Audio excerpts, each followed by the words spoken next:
To international news now, allegations made in a book by Carlo Del Ponte have come as a shock, not just in Serbia, but also around the world. The former chief prosecutor of the War Crimes Tribunal for the former Yugoslavia has given details of what she says were atrocities committed by ethnic Albanians in Kosovo in 1999. Paula Sleer has the details. Revealed. In 1999, Kosovo Albanians put over 300 hostages in trucks and transported them across the border to northern Albania, where their organs were taken out and sold. This is just one of the shocking revelations to come out in the new book by Carlo Del Ponte, former chief prosecutor at the International Criminal Tribunal for the former Yugoslavia. In 416 pages, Del Ponte reveals for the first time that before killing Serbs and members of other ethnic communities, Kosovo Albanians removed their vital organs and sold them for transplant. The news has devastated Slobodanka Kristic. For 10 years, she's been retracing her son's last steps, but her search has brought her nowhere. He and his friend were walking home when they disappeared. They were last seen at a concentration camp on the Kosovo-Albanian border. After I heard what she said in her book, I felt in 1 second I was about to have a heart attack. Now I understand that somebody under the protection of Western superpowers took my son and his friend, cut them into pieces and sold them. Until today, I didn't want to believe this is what happened, but after this book, I need to think how I'm going to survive the rest of my life.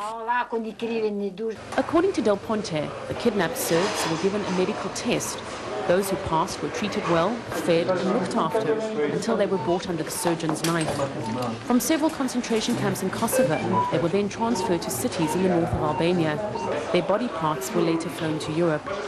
General Mamir Stojanovic was head of the intelligence service of the Serbian army during the war. There's no doubt that the facts Del Ponte talks about in her book will sooner or later be proven. The places she mentions as hidden operation rooms are in exactly the same location as the camps Albanians used for training their soldiers. Here in the north operated the biggest terrorist group of the Kosovo Liberation Army. In these hospitals, they decided amongst themselves what each commander of the KLA would have after victory. They decided who would make his money from drug dealing, who from weapons, and who from selling body parts. Hasan Taci, the Prime Minister, was among them. Danica Marinkovic is a former judge of Pristina court and was one of the first to enter the Krečka concentration camp, which was found by Serbian police in August 1998. What I saw was the biggest nightmare. No human mind can understand what I saw there. From the distance before we came closer, we heard screams and saw smoke coming out of the building. There are more than 2,000 names in the list of missing Serb family members. Sima Spasic is the leader of this organization. He shows us the pictures of body parts he filmed in 2003. Right after the war, when we understood that too many people had disappeared, I went to the KFOR commanders and asked them where were the people, and they just shrugged their shoulders. Only after they saw Serbian people demonstrating and were afraid of their anger, they took me to some place. I cannot explain what I saw there. It was a small mountain of pieces of bodies, and the first thing I saw was a baby who'd been taken from his mother's stomach lying there. It was impossible to see. It was a massive grave they've dug before. Today I know in this massive grave were 26 bodies. Also there was my brother Miloš. Families who once had a small glimmer of hope of finding their loved ones are now planning to sue Del Ponte.